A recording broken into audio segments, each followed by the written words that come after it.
All right, rest of the exterior stuff. So as I mentioned, we have the CSL carbon air box. I replaced the front bumper with a Vorsteiner full carbon fiber front bumper. It has all of the correct OE tubing. There's actually kind of a snorkel tube. You can't really tell, it's behind this, that pulls in air that feeds to the bottom. So there's two holes in this box. There's one down there, my finger is. Otherwise, this flap stays closed. And then at certain RPM or with sport mode on, the flap will open up and it'll pull in air directly from this and makes glorious sounds. So that's been all done. These splitters are covered with a PPF film. So that's a scratch from bug guts. You know, I would say the only problem I've had with this is getting this fitment to line up. You know, again, pointing out any sort of things that anyone else would see. It's this on both sides. Done the best adjustment that we've could to match it up, but that's really the best it's going to get. The wheels were done. Originally, this ZCP car or competition package car had 8-inch front wheels. And at one point in its car's life, I bought all new wheels, and I got CSL fitment fronts. So these are genuine fronts. They're 8.5 inches. So it's a half-inch wider. In the CSL fitment, the stock car came with 225s. These are 235s. And the rears, these are 265s instead of 255. As you can see, these have AP Racing Radical 2 calipers. There's 6 pistons in the front. There are 4 in the rear. They come with J-hook rotors.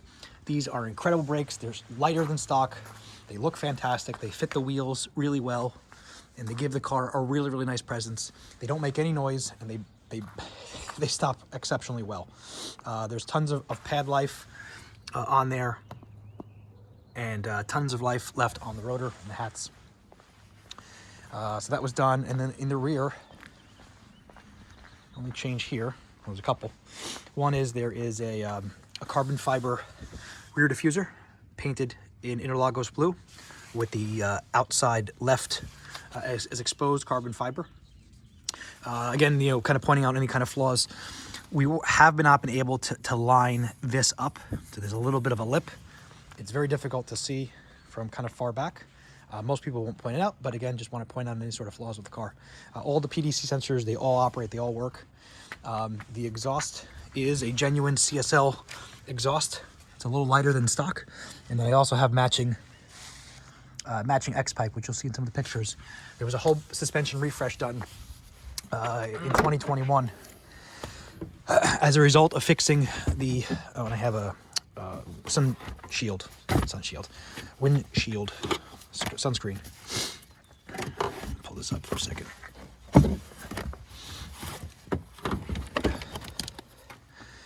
All right. I'll get to that in a second.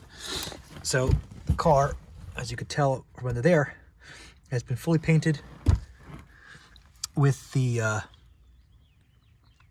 RACP repair kit done from I think it's BMP.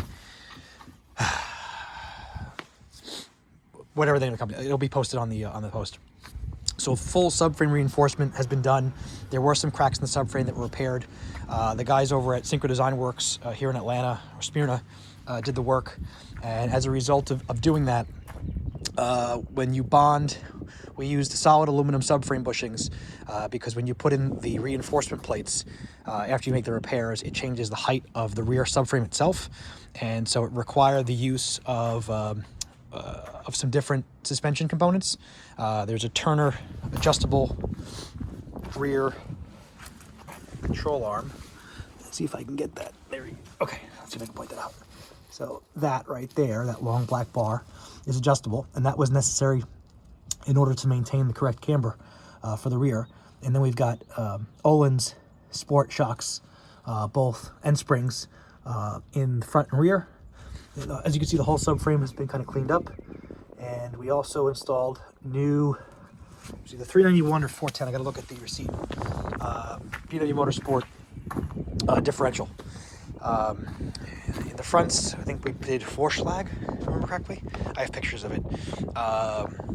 Strut adjustable camber plates in the front. It was needed again to kind of dial in the camber in the front. The stock stock housing pieces wouldn't work. The fronts, I should point this out. There's a small Mach Schnell spacer on here. It was to make the clearance for the caliper. Otherwise, it wouldn't hit. I think it's the smallest size possible, maybe like 5mm or something small like that. And so as a result, there's longer wheels bolts in the front, and the rears are stock.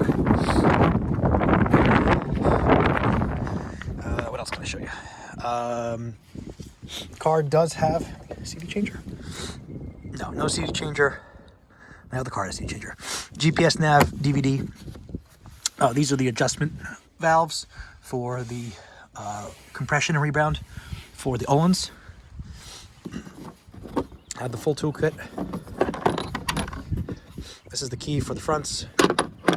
This is the rears, and then here's a wheel hanging stud for the wheels. So as you can see, it's really clean. By the way, these little stickers are here to prevent this from rubbing. Over time, this rubs the paint, and it also rubs this away, so that's why that's there. Otherwise, everything is super clean, super tidy. It's been like that. Pamper the car. It was never a daily. Well, was it daily? I guess it was a daily when I did have to go places, but for the most part, I only accumulated a short amount of miles on the car. Next, I'll get into interior. From a visual standpoint, I can't tell if the camera's picking it up, but you might see some sort of like weird flashing anomalies. It's because it's 40 degrees outside right now, and before I was in the garage just applying some Griot's best of show detailing spray, and the way it kind of dried, it just dried in a streaky sort of manner. Once it warms up, I'll be able to reapply it again, but there are no paint defects on the paint. I guess along those lines, let's talk about some scratches. There's a rock chip over there. There's a couple of small ones over here. There's some minor ones, right, as to be expected on the front bumper. And there's a couple more over here. That's really it. As far as the hood goes, one minor one right there, and a minor one right there. And that's really it. It isn't really sandblasted like a lot of cars that look like.